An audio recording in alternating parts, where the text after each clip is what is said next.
Bismillahirrahmanirrahim. Assalamualaikum warahmatullahi wabarakatuh. Salam Angkatan Bumi Tercinta dan salam Malaysia Madani. Terima kasih kerana sudi untuk mendengar forum perbincangan kami pada hari ini, iaitu cabaran pendidikan teknologi pembangkit pembelajaran masa depan. Baiklah, terlebih dahulu saya ingin memperkenalkan panel kita. Namun saya akan ulas terlebih dahulu berkaitan dengan tajuk forum kita, iaitu teknologi pembangkit pembelajaran masa depan di bawah payung cabaran pendidikan pada hari ini. Baiklah, panel yang pertama saya tak lagi bergaya, iaitu memperkenalkan saudara Muhammad Iqbal bin Mazlan, merupakan pelajar khusus pendidikan khas masalah pembelajaran di IPGM Kampus Kota Baru, ambilan Ogos 2022 keluaran 2027, yang merupakan anak jati Johor Bahru, Johor. Dan panel yang kedua di sebelah kanan saya juga merupakan pelajar pendidikan khas masalah pembelajaran di Institut Pendidikan Guru Kampus Kota Baru, keluaran ambilan 2022 keluaran 2000 Julai 2027, memperkenalkan Muhammad Aiman bin Abdul Rahim. Sihat saudara? Ya, sihat. Baiklah. Tanpa melengahkan masa, kita akan masuk ke perbincangan kita berkaitan dengan cabaran pendidikan pada hari ini. Baiklah. Macam kita tahu, teknologi pembangkit pembelajaran masa depan merupakan satu terlihat tajuk, iaitu cabaran pendidikan teknologi pembangkit pembelajaran masa depan. Teknologi sudah berubah.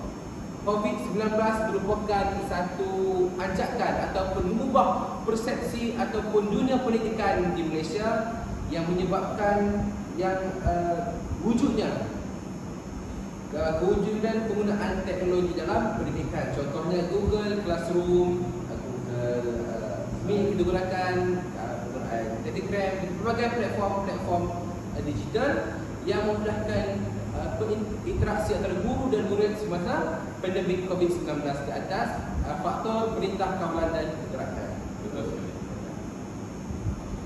Di bawah dasar pendidikan digital, DPD, yang diperkenalkan oleh Kementerian Pendidikan Malaysia, yang ingin melibatkan guru dan murid menggunakan teknologi dalam pendidikan.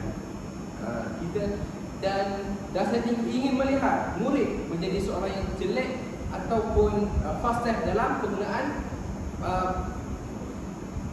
teknologi digital.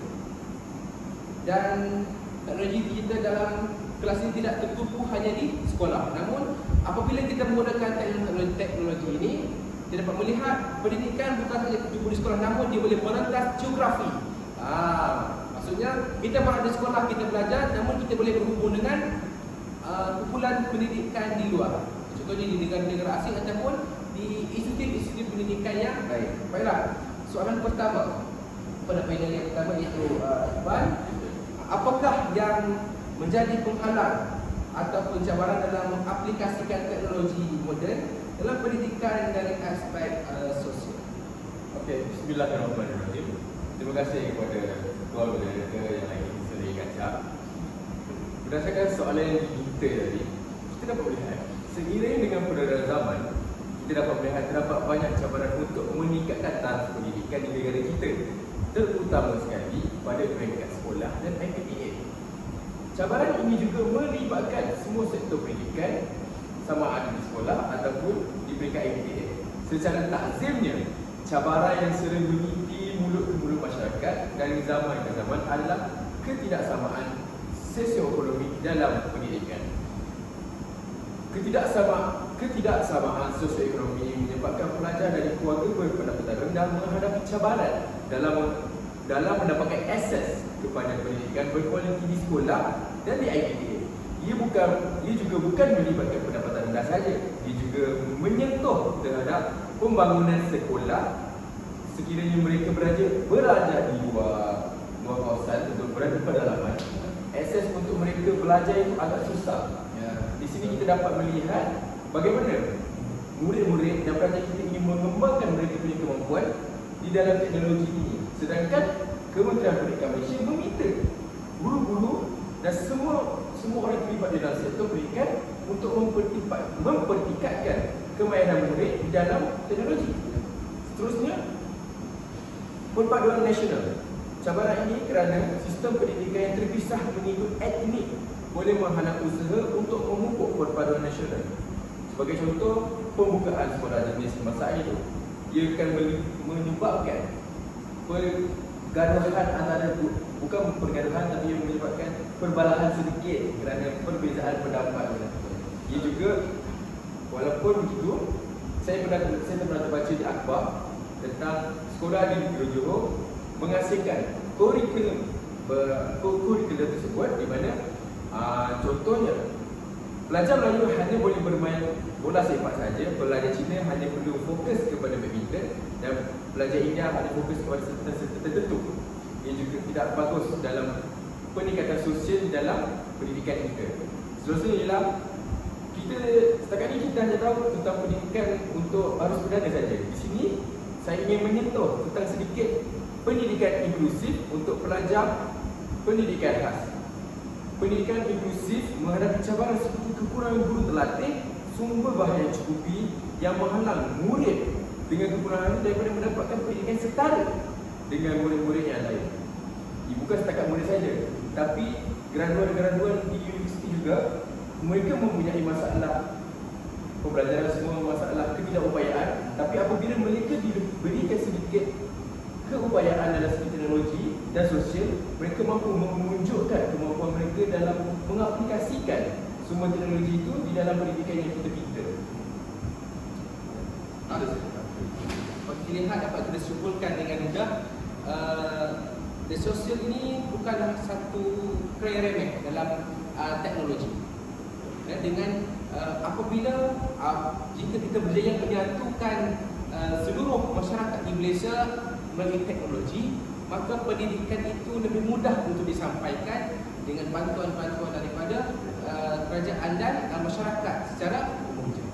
Baiklah, jika kita sentuh berkaitan dengan ekonomi, dari segi ekonomi, kerajaan Malaysia melalui Perdana Menteri Datuk Seri Anwar Ibrahim telah membentangkan bajet atau belanjawan 2025 yang memperlihatkan sektor pendidikan ini seakan-akan ada emas kepada kerajaan, kerana pihak kerajaan telah membelanjakan ataupun memberi dana dari dalam sektor pendidikan, iaitu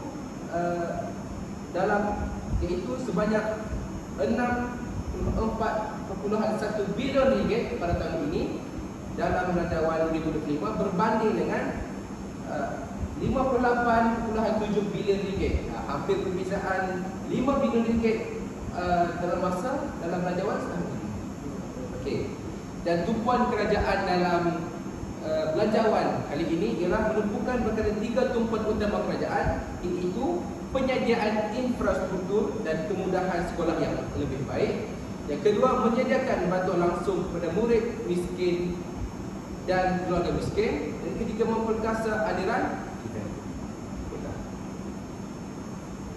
Disebabkan terpalihat Kementerian Pendidikan Malaysia ini menjadi seolah-olah setiap tahun sampai tahun menjadi tumpuan dalam belanjawan 2000 belanjawan setahun, kerana ada berlaku peningkatan setiap tahun, peningkatan dalam belanjawan. Dan kepada panel kedua, apakah cabaran ataupun isu yang masih wujud dalam pendidikan pada hari ini, biarpun peruntukan yang meningkat diberikan oleh kerajaan sampai tahun semakin meningkat dalam sektor pendidikan? Ya, silakan. Okey, terima kasih kepada moderator kita yang rancak lagi bergaya. Okey, seperti yang kita tahu, memang dalam belanjawan bajet 2025, pihak kabinet telah meluluskan belanjawan yang amat tinggi kepada pihak KPM dan pihak-pihak sekolah dan institut tinggi. Akan tetapi disebabkan pengasingan ini menyebabkan suatu kekangan bajet di sekolah tidak disampaikan dengan sepenuhnya. Maksudnya pengasingan tersebut tidak setara, tidak sama rata antara sekolah di bandar dan luar bandar. Hal ini menyebabkan kekurangan bajet di antara sekolah tersebut. Kekurangan ini menyebabkan kemudahan asas seperti makmal, perpustakaan dan kemudahan digital yang menyebabkan pembelajaran murid-murid di sekolah terganggu dari segi teknologi dan sumber rujukan. Contohnya, sekolah luar bandar sering ketinggalan dalam menyediakan kemudahan digital berbanding sekolah bandar. Dari segi beban kewangan, ibu bapa turut terlibat dari segi kewangan. Antara contohnya dengan kos sara hidup meningkat, ibu bapa menghadapi kesukaran menyediakan bahan tambahan seperti buku latihan atau gadget untuk anak-anak, terutamanya dari segi keluarga yang berpendapatan rendah. Yes. Contohnya, jika ibu bapa tersebut tidak dapat menyediakan alat digital seperti laptop, telefon dan internet, murid-murid kita akan mengalami suatu masalah yang besar kerana kita sekarang di alam era digital. Jadi, ini merupakan salah satu faktor atau cabaran yang cukup besar dalam cabaran pendidikan. Seterusnya ialah latihan guru. Seperti yang kita tahu, dekat Malaysia ni terdapat banyak pusat-pusat latihan guru, antara contohnya IPGM, UPSI dan banyak lagi universiti-universiti luar yang menyediakan pendidikan terhadap latihan guru. Latihan guru memerlukan kos yang tinggi dan disebabkan kekurangan bajet ni, dia dapat menghalang guru-guru kita untuk menyelami ilmu pendidikan, seperti contoh ilmu mengendali tentang alat digital seperti VR, virtual reality, iaitu guru-guru kita perlu mengeluarkan kos sendiri ataupun tidak dapat mengeluarkan kos untuk mengambil kursus-kursus tersebut. Disebabkan tidak dapat menyertai latihan tersebut, kita mengalami kekurangan guru yang beraras tinggi dalam teknologi. Yes.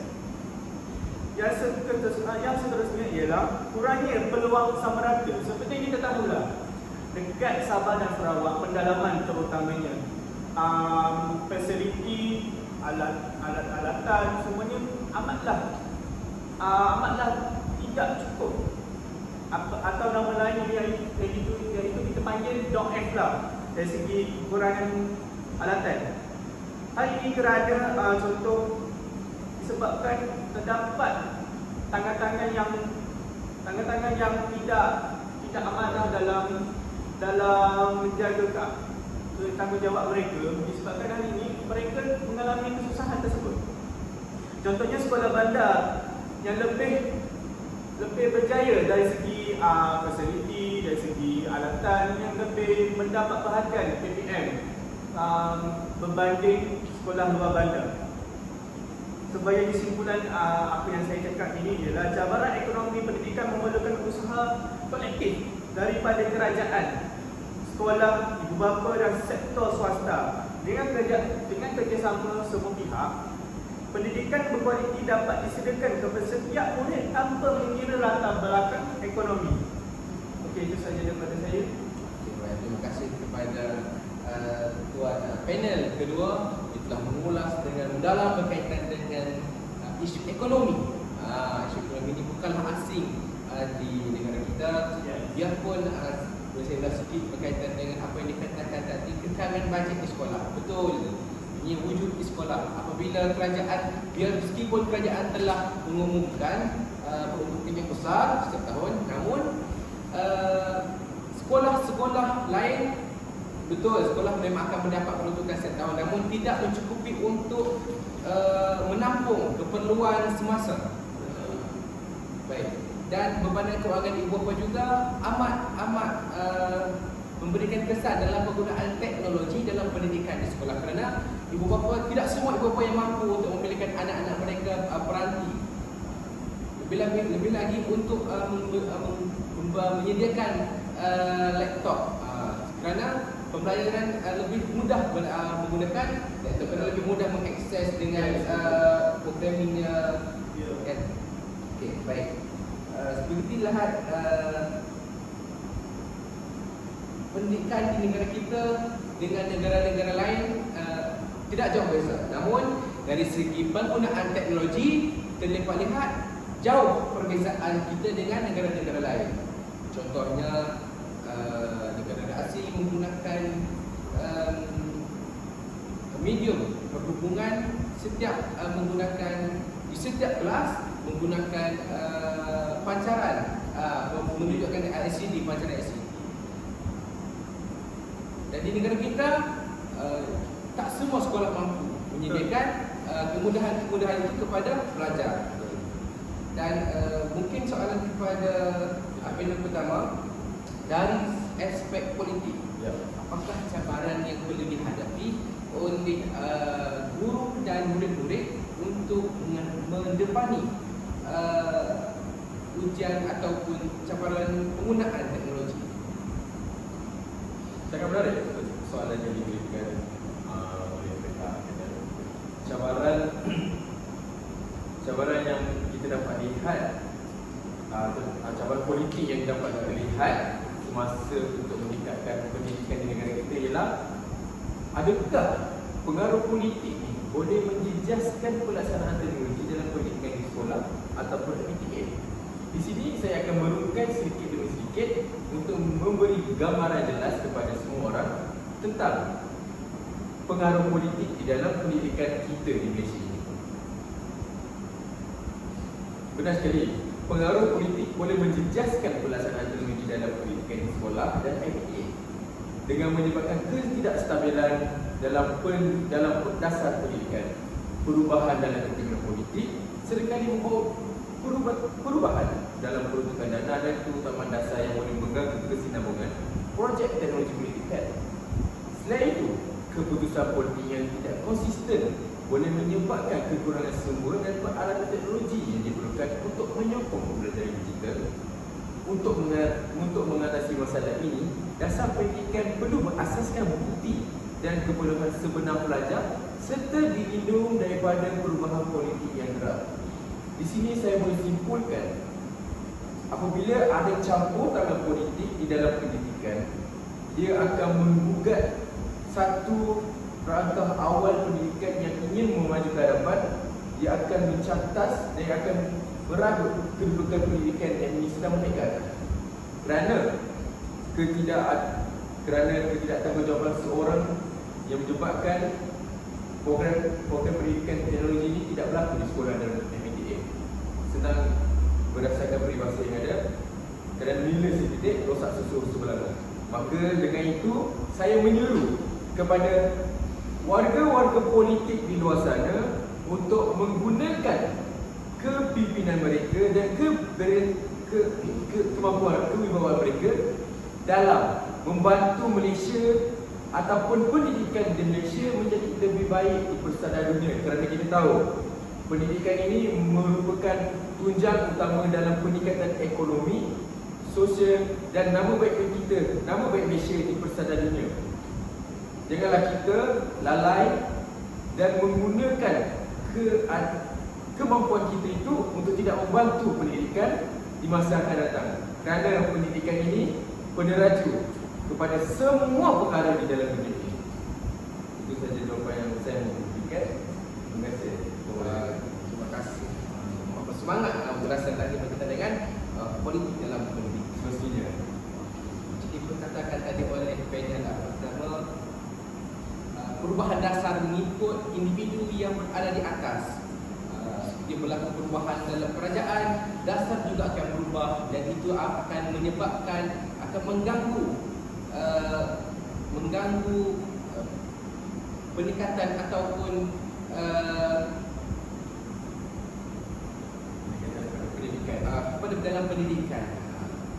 Dan macam kita tahu banyak negara seperti Finland, Denmark, Korea Selatan, dan meskipun jiran kita Singapura merupakan negara yang terbaik dalam pendidikan. Betul, saya sokong sekali. Dan melalui kita lihat cabaran ataupun perbezaan pendidikan kita dengan negara-negara lain, panel yang kedua, apakah pandangan ataupun dapatan berkaitan dengan perbezaan dalam politik yang mengganggu pendidikan dalam menggunakan teknologi? Terima kasih kepada Tuan Moderator. Saya ingin jelaskan dua isi penting dalam cabaran dalam mengatasi atur politik dalam pendidikan ini. Yang pertama ialah kawalan dan campur tangan kerajaan dalam autonomi IPT. Yang kedua ialah cabaran kebebasan akademik dan penyelidikan. Dari segi kawalan dan campur tangan kerajaan dalam autonomi IPT, IPT sepatutnya memiliki kebebasan akademik untuk menentukan polisi dan kurikulum mereka. Namun, campur tangan politik seperti pengaruh terhadap pelatihan naik chancellor atau penguasaan kurikulum boleh menjejaskan integriti akademik. Sebagai contoh, pelatihan pentadbir IPT kadang-kadang dipengaruhi oleh agenda politik dan bukan mikrokrasi, menyebabkan pengurusan IPT menjadi tidak profesional. Dari segi cabaran kebebasan akademik dan penyelidikan, pensyarah dan para penyelidik mungkin terhalang daripada mengkaji atau menerbitkan karya-karya yang kritikal terhadap kerajaan atau dasar yang tertentu. Ini menjejaskan kemajuan kerajaan atau dasar untuk terus berkembang untuk menjadi satu pengetahuan yang jitu. Sebagai contoh, penyelidikan berkaitan dengan hak asasi manusia atau reformasi politik seringkali berdepan dengan sekatan atau kekangan dana. Sebagai kesimpulannya, autonomi institusi pengajian tinggi IPT dan kebebasan akademik merupakan asas penting dalam memastikan perkembangan ilmu dan profesional. Namun, campur tangan kerajaan dan pengaruh politik menjejaskan kebebasan tersebut, terutamanya melalui pelantikan pentadbir atas dasar politik dan bukannya merit. Di samping itu, kekangan terhadap pensyarah dan para penyelidik dalam meneroka isu-isu sensitif menyebabkan satu penghambatan terhadap perkembangan intelektual.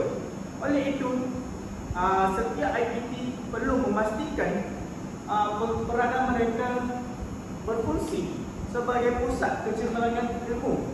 Perlu ada keseimbangan antara kawalan kerajaan dan kebebasan berpolitik dan akademik dengan menekankan integriti dan mikrokrasi. Itu sahaja daripada jawapan dari saya. Terima kasih. Lagi pada panel yang kedua, apa yang kita dapat simpulkan atau kita dapat lihat, kedua panel memberikan satu poin ataupun satu jawapan utama, fokus utama berkaitan dengan politik. Pendudukan politik itu dapat membuka satu pendidikan. Yes. Mungkin soalan terakhir untuk panel pertama kita, adakah perubahan kedudukan politik di Malaysia, negara kita ini, akan membuka pendidikan di Malaysia? Sebenarnya perubahan kedudukan politik ni boleh jadi menggugat dan tidak akan menggugat sekiranya mereka tahu dasar-dasar kepentingan pendidikan di negara kita. Sekiranya mereka memandang panjang, memandang tinggi terhadap pendidikan, mereka mampu membina satu jurang, membina satu platform untuk meningkatkan pendidikan di pesisir dunia. Sekiranya politik A pernah menang pada pilihan raya dan untuk pilihan raya sebenarnya politik B menang pula, maka dengan itu politik B perlu mengkaji semula pendidikan, dasar pendidikan apa yang telah dibuat oleh PTA, adakah perlu ditambah baik, ataupun perlu dikaji semula agar ia mampu membuktikan pendidikan ini bukan main-main di mata dunia. Ia tidak perlu dipandang enteng oleh semua pihak, terutama sekali pihak politik dan pihak yang berwajib, kerana ia merupakan cetusan utama dalam memperkasakan dan mempertingkatkan pengeluaran pakar terhadap negara kita ke negara yang lain. Kita boleh tengok ada program TVET mampu melahirkan pelajar-pelajar di negara Malaysia yang bekerja di luar negara untuk berbakti kepada negara sana, dan ia akan juga apabila mereka datang di sana, mereka mampu untuk mengambil sedikit pengalaman dan kemahiran yang ada di negara sana untuk mereka membawa balik ke negara Malaysia, dan mereka akan mengaplikasikan pengalaman itu, dan di situ juga satu cetusan utama dalam mempertingkatkan dasar pendidikan di negara kita. Terima kasih kepada kedua panel. Dapat menyatakan bahawa biarpun kewangan merupakan intipati yang penting dalam kita menggunakan teknologi, namun kita tidak boleh menjadikan politik itu satu jawapan untuk kita menggugat kesucian ataupun keharmonian pendidikan. Kerana apabila berlaku campur tangan dalam pendidikan, maka satu pendidikan itu akan menjadi tidak stabil. Bergantung kepada isu fahaman politik semasa ini sebuah negara. Baiklah, sebagai kesimpulan, pihak kerajaan bukan sahaja perlu menyediakan infrastruktur, namun perlu melihat secara jelas keperluan kesemua dan keperluan semasa pendidikan di negara kita. Dalam sama latihan guru berkaitan dengan kemahiran dalam penggunaan teknologi digital perlu ditingkatkan, kerana jika kita hanya canggih di teknologi tetapi penggunaannya kita lemah, dan tersebut akan menyebabkan kerugian kepada negara kita dan juga pendidikan. Dan guru, biar meskipun seperti yang dikatakan oleh panel kedua tadi, peruntukannya kurang, namun guru perlu lebih kreatif untuk mewujudkan satu pembelajaran yang menggunakan teknologi moden dalam semasa PDP. Baiklah, saya ingin mengucapkan terima kasih kepada kedua panel atas kesudian untuk hadir dan menyumbangkan fikiran dan pandangan mereka berkaitan dengan cabaran dalam pendidikan di Malaysia. Teknologi pemangkit pembelajaran masa hadapan merupakan fokus kebijakan kita pada hari ini yang telah dirungkaikan oleh kedua panel. Saya selaku moderator ingin mengucapkan terima kasih kepada penonton yang sudi untuk bersama-sama dalam forum pada hari ini. Segala kekurangan dan kesilapan kami mohon ampun dan beribu-ribu kemaafan. Baiklah, setakat itu saja forum kita pada kali ini. Semoga kita berjumpa lagi pada masa akan datang. Wabillahi taufiq wal hidayah. Assalamualaikum warahmatullahi wabarakatuh.